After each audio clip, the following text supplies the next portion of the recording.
Lectura del Conflicto de los Siglos, capítulo 5, el lucero de la Reforma. Antes de la Reforma, hubo tiempos en que no existía sino muy pocos ejemplares de la Biblia, pero Dios no había permitido que su palabra fuese destruida completamente. Sus verdades no habían de quedar ocultas para siempre. Le era tan fácil quitar las cadenas a las palabras de vida como abrir las puertas de las cárceles y quitar los cerrojos a las puertas de hierro para poner en libertad a sus siervos. En los diferentes países de Europa hubo hombres que se sintieron impulsados por el Espíritu de Dios a buscar la verdad como un tesoro escondido y que, siendo guiados providencialmente hacia las Santas Escrituras, estudiaron las sagradas páginas con el más profundo interés. Deseaban adquirir la luz a cualquier costo. Aunque no lo veían todo con claridad, pudieron discernir muchas verdades que hacía tiempo yacían sepultadas. Iban como mensajeros enviados del cielo, rompiendo las ligaduras del error y la superstición, y exhortando a los que por tanto tiempo habían permanecido esclavos a que se levantaran y afirmaran su libertad. Salvo entre los valdenses, la palabra de Dios había quedado encerrada dentro de los límites de idiomas conocidos tan solo para la gente instruida. Pero llegó el tiempo en que las Santas Escrituras iban a ser traducidas y entregadas a gentes de diversas tierras en su propio idioma. Había ya pasado la oscura medianoche para el mundo. Las horas de oscuridad se desvanecían y en muchas partes aparecían señales de la llegada del amanecer. En el siglo XIV surgió en Inglaterra el lucero de la Reforma, John Wycliffe, que fue el heraldo de la Reforma no tan solo para Inglaterra, sino para toda la cristiandad. La gran protesta que lanzó contra Roma no iba a ser nunca acallada, porque inició la lucha que habría de resultar en la emancipación de los individuos, las iglesias y las naciones. Wycliffe recibió una educación liberal. Para él era el amor de Jehová el principio de la sabiduría. Se distinguió en la universidad por su ferviente piedad, a la vez que por su talento notable y su profunda erudición. En su sed de saber trató de conocer todos los ramos del saber. Se educó en la filosofía escolástica, en los cánones de la Iglesia y en el derecho civil, especialmente en el de su país. En sus trabajos posteriores le fue muy provechosa esta temprana enseñanza. Debido a su profundo conocimiento de la filosofía especulativa de su tiempo, pudo exponer sus errores y el estudio de las leyes civiles y eclesiásticas le preparó para tomar parte en la gran lucha por la libertad civil y religiosa. A la vez que podía manejar las armas que encontraba en la palabra de Dios, había adquirido la disciplina intelectual de las escuelas y comprendía la táctica de los hombres de escuela. El poder de su genio y sus conocimientos extensos y profundos le granjearon el respeto de amigos y enemigos. Sus partidarios veían con orgullo que su campeón sobresalía entre los intelectos más notables de la nación, y sus enemigos se veían imposibilitados para arrojar desdén sobre la causa de la Reforma por una exposición de la ignorancia o debilidad de su defensor. Estando Wycliffe todavía en la universidad, se dedicó al estudio de las Santas Escrituras. En aquellos remotos tiempos, cuando la Biblia existía solo en los idiomas primitivos, los eruditos eran los únicos que podían allegarse a la fuente de la verdad, pues a las clases inculcas les estaba vedada. Este estudio preparó el camino para el trabajo futuro de Wycliffe como reformador.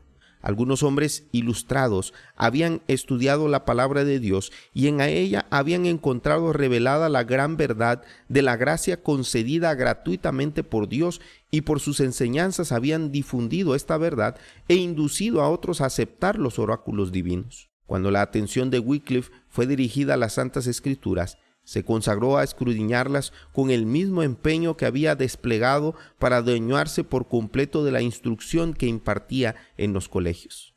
Hasta entonces había experimentado una necesidad que ni sus estudios académicos ni las enseñanzas de la Iglesia habían podido satisfacer. Encontró en la palabra de Dios lo que antes había buscado en vano. En ella halló revelado el plan de salvación y vio a Cristo presentado como el único abogado para el hombre.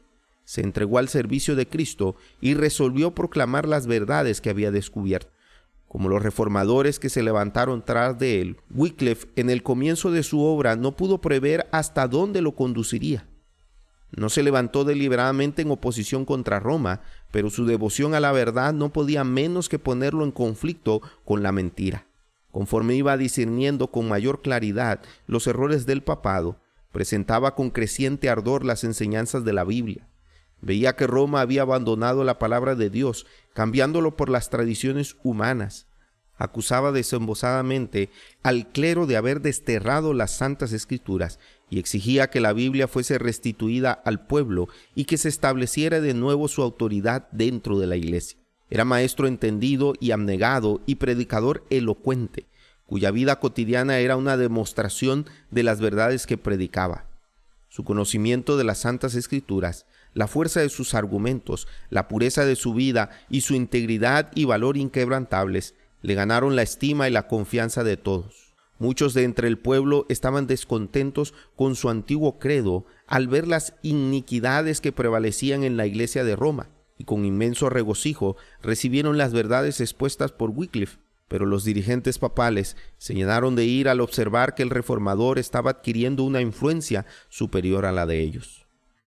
Wycliffe discernía los errores con mucha sagacidad y se oponía valientemente a muchos de los abusos sancionados por la autoridad de Roma. Mientras desempeñaba el cargo de capellán del rey, se opuso osodamente al pago de los tributos que el Papa exigía al monarca inglés y demostró que la pretensión del pontífice al asumir autoridad sobre los gobiernos seculares era contrario tanto a la razón como a la Biblia. La exigencia del Papa había provocado profunda indignación y las enseñanzas de Wycliffe ejercieron influencia sobre las inteligencias más eminentes de la nación. El rey y los nobles se unieron para negar el dominio temporal del Papa y rehusar pagar el tributo. De ese modo, se asentó un golpe certero a la supremacía papal en Inglaterra. Otro mal contra el cual el reformador sostuvo largo y reñido combate fue la institución de las órdenes de los frailes mendicantes. Pululaban estos frailes en Inglaterra y comprometían la prosperidad y la grandeza de la nación. Las industrias, la educación y la moral eran afectadas directamente por la influencia agotadora de dichos frailes. La vida de ociosidad y mendicidad que aquellos monjes no solo era una pesada carga para los recursos del pueblo, sino que hacía que el trabajo fuera mirado con menosprecio. La juventud se desmoralizaba y se corrompía. Debido a la influencia de los frailes, muchos eran inducidos a entrar en el claustro y consagrarse a la vida monástica. Y esto no solo sin contar con el consentimiento de los padres, sino aún sin que éstos lo supieran, o en abierta oposición con su voluntad. Con el fin de establecer la primicia del monarca sobre las obligaciones y los lazos del amor a los padres, uno de los primeros padres de la iglesia romana había hecho esta declaración: aunque tu padre se postrase en tierra ante tu puerta, llorando y lamentándose, y aunque tu madre te enseñase el seno en el que te trajo y los pechos que te amamantaron, deberías hollarlos y seguir tu camino hacia Cristo sin vacilaciones. Con esta monstruosa inhumanidad, como le llamó Lutero más tarde, más propio de los lobos o de los tiranos que de cristianos y de hombres, se endurecían los sentimientos de los hijos para con los padres. Así los dirigentes papales, como los fariseos de antaño, anulaban el mandamiento de Dios mediante sus tradiciones, y los hogares eran desolados, viéndose privados los padres de la compañía de sus hijos e hijas. Aún los mismos estudiantes de las universidades eran engañados por las falsas representaciones de los monjes e inducidos a incorporarse en sus órdenes. Muchos se arrepentían luego de haber dado ese paso, al echar de ver que marchitaban su propia vida y ocasionaban congojas a sus padres. Pero una vez que habían caído en la trampa, les era imposible recuperar la libertad. Muchos padres, temiendo la influencia de los monjes, rehusaban enviar a sus hijos a las universidades, y disminuyó notablemente el número de alumnos que asistían a los grandes centros de enseñanzas. Así decayeron estos planteles y prevaleció la ignorancia. El Papa había dado a los monjes facultad de oír confesiones y conceder el perdón, lo cual se convirtió en una fuente de grandes males. En su afán por incrementar sus ganancias, los frailes estaban tan dispuestos a conceder la absolución al culpable que toda clase de criminales se acercaba a ellos, y se notó en consecuencia un gran desarrollo de los vicios más perniciosos. Los enfermos y los pobres eran abandonados a su suerte. en tanto que los donativos que pudieran aliviar sus necesidades eran depositados a los pies de los monjes, quienes con amenazas exigían las limosnas del pueblo y denunciaban la impiedad de los que las retenían. No obstante, su voto de pobreza, la riqueza de los frailes iba en constante aumento y sus magníficos edificios y sus mesas suntuosas hacían resaltar más la creciente pobreza de la nación. Y mientras ellos dedicaban su tiempo al fausto y a los placeres, mandaban en su lugar a los hombres ignorantes que solo podían relatar cuentos maravillosos, leyendas y chistes para divertir al pueblo y hacerlo cada vez más víctima de los engaños de los monjes. A pesar de todo esto, los tales seguían ejerciendo dominio sobre las muchedumbres supersticiosas y haciéndoles creer que todos sus deberes religiosos se reducían a reconocer la supremacía del Papa, adorar a los santos y hacer donativos a los monjes, y que esto era suficiente para asegurarles un lugar en el cielo. Hombres instruidos y piadosos se habían esforzado en vano por realizar una reforma en estas órdenes monásticas, pero Wycliffe, que tenía una visión más clara, asestó sus golpes a la raíz del mal, declarando que de por sí el sistema era malo y que debería ser suprimido. Se suscitaron discusiones e investigaciones. Mientras los monjes atravesaban el país vendiendo indulgencias del Papa, muchos llegaron a dudar de la posibilidad de comprar el perdón con dinero y se preguntaban si no sería más razonable buscar el perdón de Dios antes que el del pontífice de Roma. No pocos se alarmaban al ver la rapacidad de los frailes, cuya codicia parecía insaciable. Los monjes y sacerdotes de Roma, decían ellos, nos roben como el cáncer. Dios tiene que librarnos o el pueblo perecerá. Para disimular su avaricia, estos monjes mendicantes aseveraban seguir el ejemplo del Salvador y declaraban que Jesús y sus discípulos habían sido sostenidos por la caridad de la gente.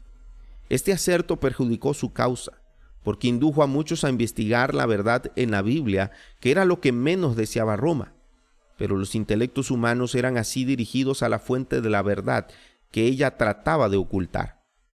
Wycliffe empezó a publicar folletos contra los frailes, no tanto para provocarlos o discutir con él, como para llamar la atención de la gente hacia las enseñanzas de la Biblia y hacia su autor.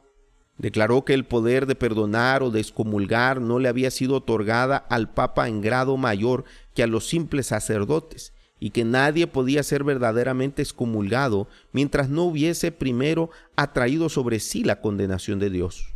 Wycliffe no hubiera podido acertar de manera más eficaz el derrocamiento de este gigantesco entramado de dominio espiritual y temporal que el Papa había erigido y bajo la cual millones de hombres estaban cautivos.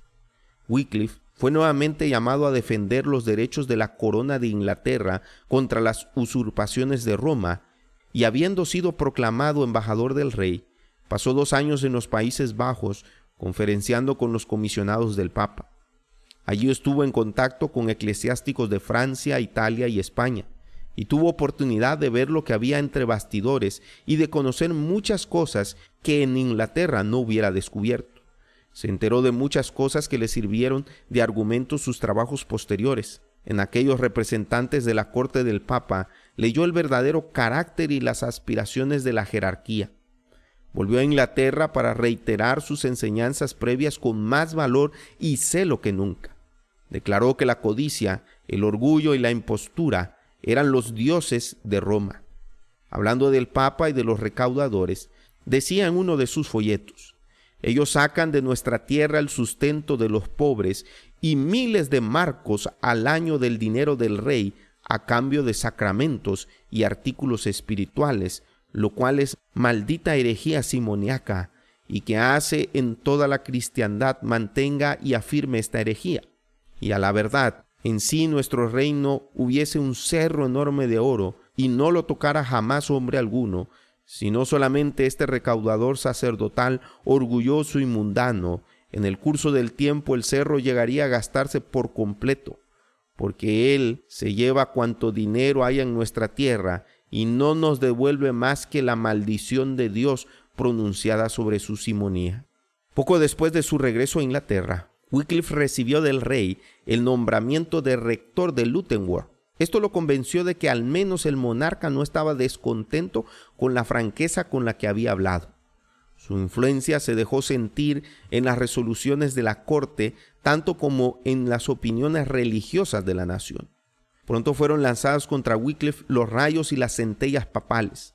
3 bulas fueron enviadas a Inglaterra, a la universidad, al rey y a los prelados, ordenando todas que se tomaran inmediatamente medidas decisivas para obligar a guardar silencio al maestro de la herejía. Sin embargo, antes de que se recibieran las bulas, los obispos, inspirados por su celo, habían citado a Wycliffe a que compareciera ante ellos para ser juzgado. Pero 2 de los más poderosos príncipes del reino lo acompañaron al tribunal, y el gentío que rodeaba el edificio, que se agolpó dentro de él, intimidó tanto a los jueces que se suspendió el proceso y se le permitió a Wycliffe que se retirara en paz. Poco después, Eduardo III, quien ya entrado en años procuraba indisponer los prelados contra el reformador, murió, y el antiguo protector de Wycliffe llegó a ser el regente del reino. La llegada de las bulas pontificales impuso a toda Inglaterra la orden perentoria de arrestar y encarcelar al hereje. Esto equivalía a una condenación a la hoguera. Parecía seguro que Wycliffe pronto sería presa de la venganza de Roma, pero aquel que había dicho a un ilustre patriarca: «No temas, yo soy tu escudo», Génesis 15:1, volvió a extender su mano para proteger a su siervo.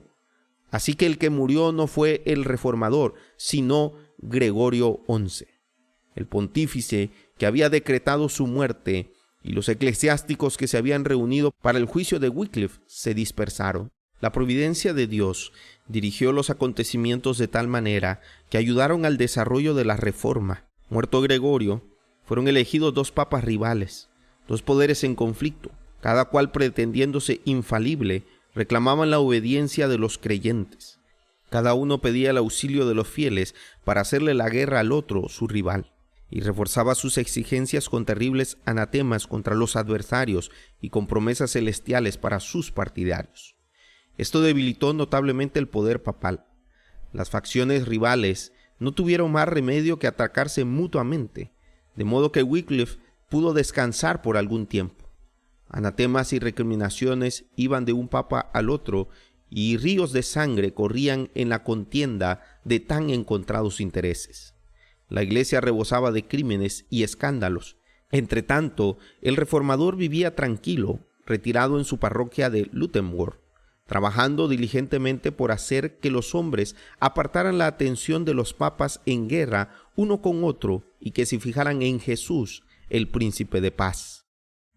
El cisma, con la contienda y corrupción que produjo, preparó el camino para la reforma, pues ayudó al pueblo a conocer el papado tal cual era. En un folleto que publicó Wycliffe sobre el cisma de los papas, exhortó al pueblo a considerar si ambos sacerdotes no decían la verdad al condenarse uno a otro como anticristos. Dios, decía él, no quiso que el demonio siguiera reinando tan solo en uno de esos sacerdotes, sino que puso enemistad entre ambos para que los hombres en el nombre de Cristo puedan vencer a ambos con mayor facilidad. Como su maestro, Wycliffe predicaba el evangelio a los pobres, no dándose por satisfecho con hacer que su luz brillara únicamente en aquellos humildes hogares de su propia parroquia en Luttenworth. Quiso difundirla por todos los ámbitos de Inglaterra. Para esto organizó un cuerpo de predicadores, todos ellos hombres sencillos y piadosos que amaban la verdad y no ambicionaban otra cosa que extenderla por todas partes. Para darla a conocer, enseñaban en los mercados, en las calles de las grandes ciudades y en los sitios apartados. Visitaban a los ancianos, a los pobres y a los enfermos, impartiéndole las buenas nuevas de la gracia de Dios.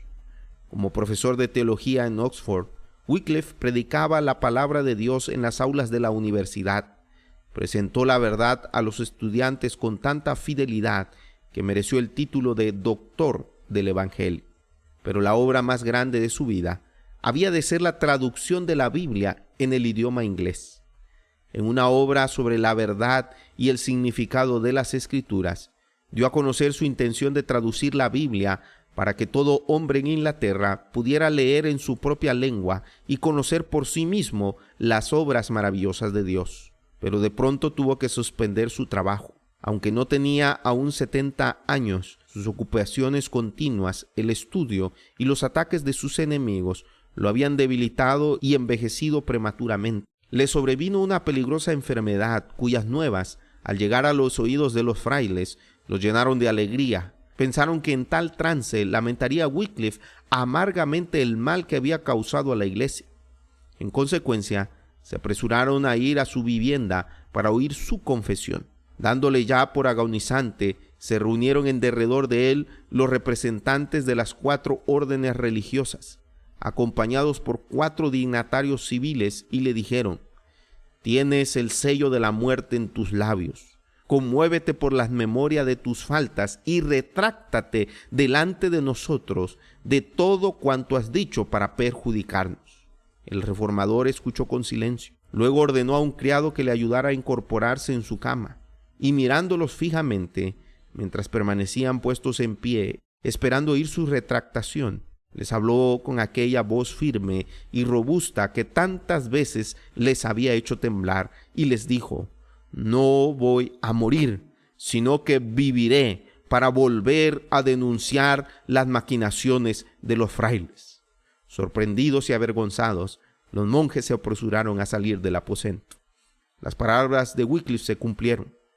Vivió lo suficiente como para poder dejar en manos de sus connacionales el arma más poderosa contra Roma, la Biblia, el agente enviado del cielo para libertad, alumbrar y evangelizar al pueblo.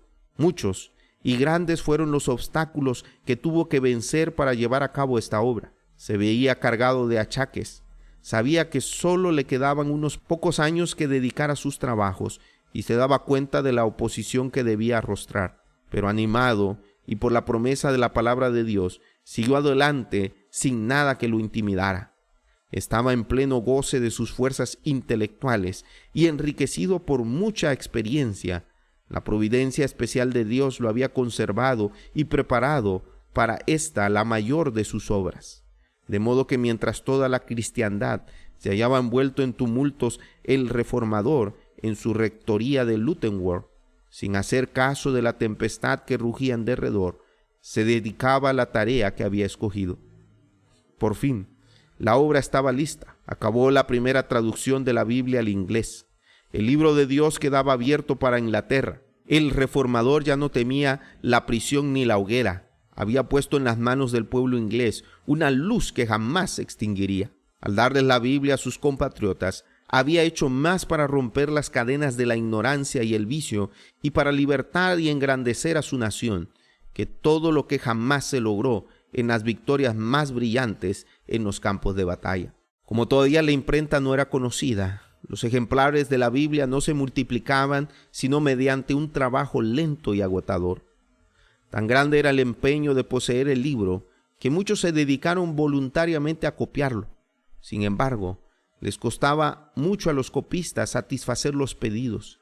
Algunos de los compradores más ricos deseaban la Biblia entera, otros compraban solamente una porción, y en muchos casos se unían varias familias para comprar un ejemplar.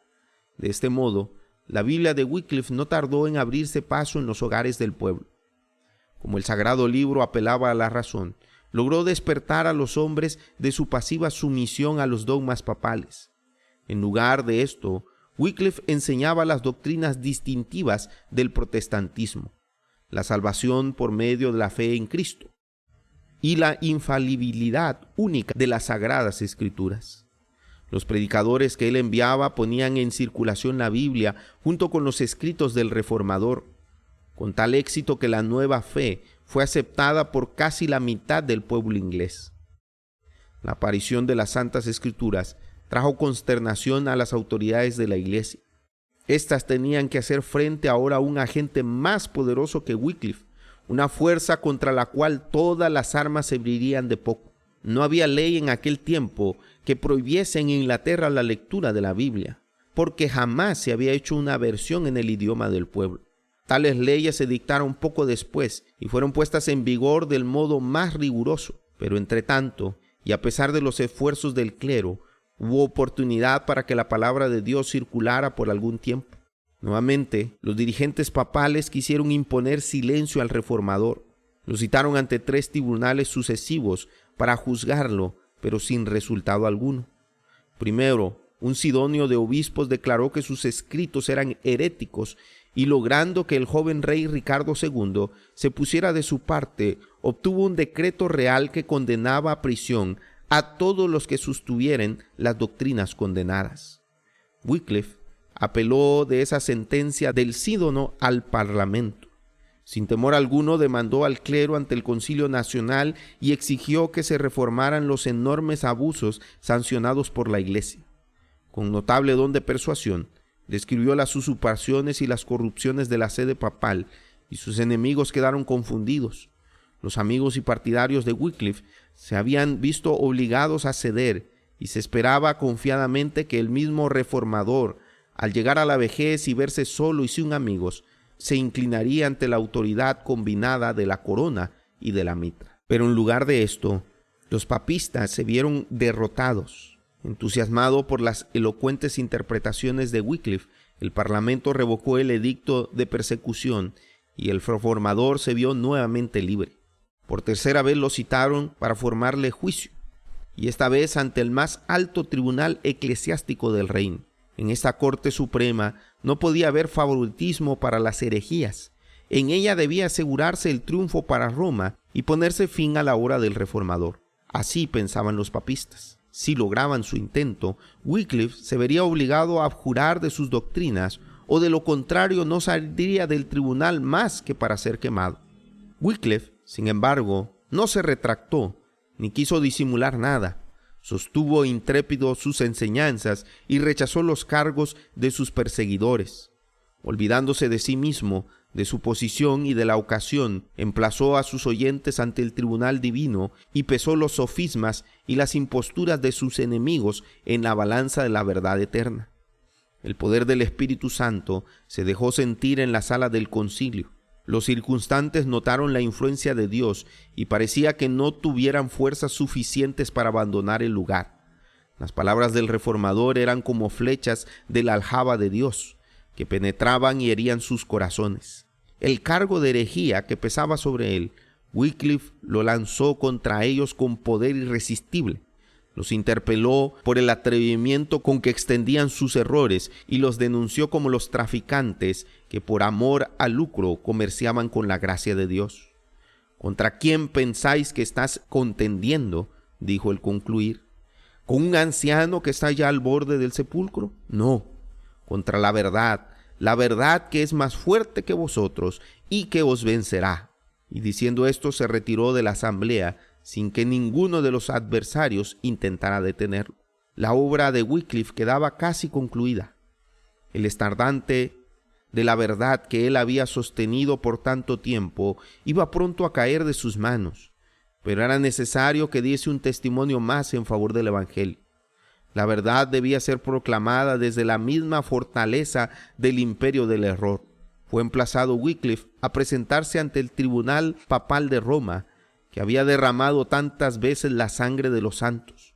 Por cierto, que no dejaba darse cuenta del gran peligro que lo amenazaba, y sin embargo, hubiera asistido a la cita si no hubiese impedido un ataque de parálisis que lo dejó imposibilitado para hacer el viaje. Pero si su voz no se iba a oír en Roma, podía hablar por carta y resolvió hacerlo. Desde su rectoría, el reformador escribió al Papa una epístola que, si bien fue redactada con estilo respetuoso y espíritu cristiano, era una aguda censura contra la pompa y el orgullo de la sede papal. En verdad me regocijo, decía, en hacer notoria y afirmar delante de todos los hombres la fe que poseo, y especialmente ante el obispo de Roma, quien, como supongo que ha de ser persona honrada y de buena fe, no se negará a confirmar gustoso esta mi fe, o lo corregirá si acaso le encuentra errada. En primer lugar, creo que el Evangelio de Cristo es la totalidad de la ley de Dios. Declaro y sostengo que por ser el obispo de Roma el vicario de Cristo aquí en la tierra, está sujeto más que nadie a la ley del Evangelio, porque entre los discípulos de Cristo la grandeza no consistía en la dignidad o los honores mundanos, sino en seguir de cerca a Cristo e imitar fielmente su vida, su conducta. Durante el tiempo de su peregrinación en la tierra, Cristo fue un hombre muy pobre, que despreciaba y desechaba todo poder y todo honor terreno. Ningún hombre de buena fe debiera seguir al Papa ni a santo alguno, sino en aquello en que ellos siguen el ejemplo del Señor Jesucristo, pues Pedro y los hijos de Zebedeo, al desear los honores del mundo, lo cual no es seguir las pisadas de Cristo, pecaron y por tanto no deben ser imitados en sus errores. El Papa debería dejar al poder secular todo dominio y gobierno temporal, y con tal fin exhortar y persuadir eficazmente a todo el clero a hacer lo mismo, pues así lo hizo Cristo y especialmente sus apóstoles. Por consiguiente, si me he equivocado en cualquiera de estos puntos, estoy dispuesto a someterme a la corrección y aún a morir si es necesario. Si pudiera yo obrar conforme a mi voluntad y deseo, siendo dueño de mí mismo, de seguro que me presentaría ante el obispo de Roma, pero el Señor se ha dignado visitarme para que se haga lo contrario y me ha enseñado a obedecer a Dios antes que a los hombres. Al concluir decía: oremos a Dios para que mueva de tal modo el corazón de nuestro Papa Urbano VI, que él y su clero sigan al Señor Jesucristo con su vida y conducta, y así lo enseñen al pueblo, a fin de que, siendo ellos el dechado, todos los fieles los imiten con toda fidelidad.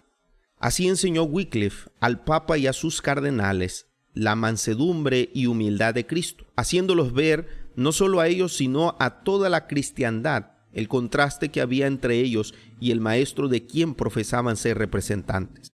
Wycliffe estaba convencido de que su fidelidad iba a costarle la vida. El rey, el papa y los obispos estaban unidos para lograr su ruina, y parecía seguro que en pocos meses, a más tardar, lo llevarían a la hoguera. Pero su valor era inquebrantable. ¿Por qué habláis de buscar lejos de la corona el martirio?, decía él. Predicad el evangelio de Cristo a arrogantes prelados, y el martirio no se hará esperar. ¿Qué? ¿Para quedarme callado? Nunca. Que venga el golpe, esperándolo estoy. No obstante, la providencia de Dios velaba aún por su siervo, y el hombre que durante toda su vida había defendido con arrojo la causa de la verdad, exponiéndose diariamente al peligro, no había de caer víctima del odio de sus enemigos. Wycliffe nunca miró por sí mismo, pero el Señor había sido su protector, y ahora que sus enemigos se creían seguros de su presa, Dios lo puso fuera de su alcance. En su iglesia de Luttenworth, en el momento en que iba a dar la comunión, cayó herido de parálisis y murió al poco tiempo. Dios le había señalado a Wycliffe su obra, puso en su boca la palabra de verdad y colocó una custodia en derredor suyo para que esa palabra llegase a oídos del pueblo. Su vida fue protegida y su obra continuó hasta que hubo echado los cimientos para la grandiosa obra de la Reforma. Wycliffe surgió de entre las tinieblas de los tiempos de ignorancia y superstición. Nadie había trabajado antes de él en una obra que dejará un molde al que Wycliffe pudiera atenerse. Suscitado como Juan el Bautista para cumplir una misión especial, fuera la era. Con todo, en el sistema de verdad que presentó, hubo tal unidad y perfección que no pudieron superarlo los reformadores que le siguieron, y algunos de ellos no lo igualaron ni siquiera, ni aún 100 años más tarde. Echó cimientos tan hondos y amplios y dejó una estructura tan exacta y firme que no necesitaron hacer modificaciones los que le sucedieron en la causa. El gran movimiento inaugurado por Wycliffe, que iba a libertar las conciencias y los espíritus y emancipar las naciones que habían estado por tanto tiempo atadas al carro triunfal de Roma, tenían su origen en la Biblia. Era ella el manantial de donde brotó el raudal de bendiciones que, como el agua de la vida, ha venido fluyendo a través de las generaciones desde el siglo XIV con fe absoluta. Wycliffe aceptaba las Santas Escrituras como la revelación inspirada de la voluntad de Dios, como regla suficiente de fe y conducta. Se le había enseñado a considerar la Iglesia de Roma como la autoridad divina e infalible y aceptar con reverencia implícita las enseñanzas y costumbres establecidas desde hacía 1000 años. pero de todo esto se apartó para dar oídos a la santa palabra de Dios. Esta era la autoridad que él exigía que el pueblo reconociese.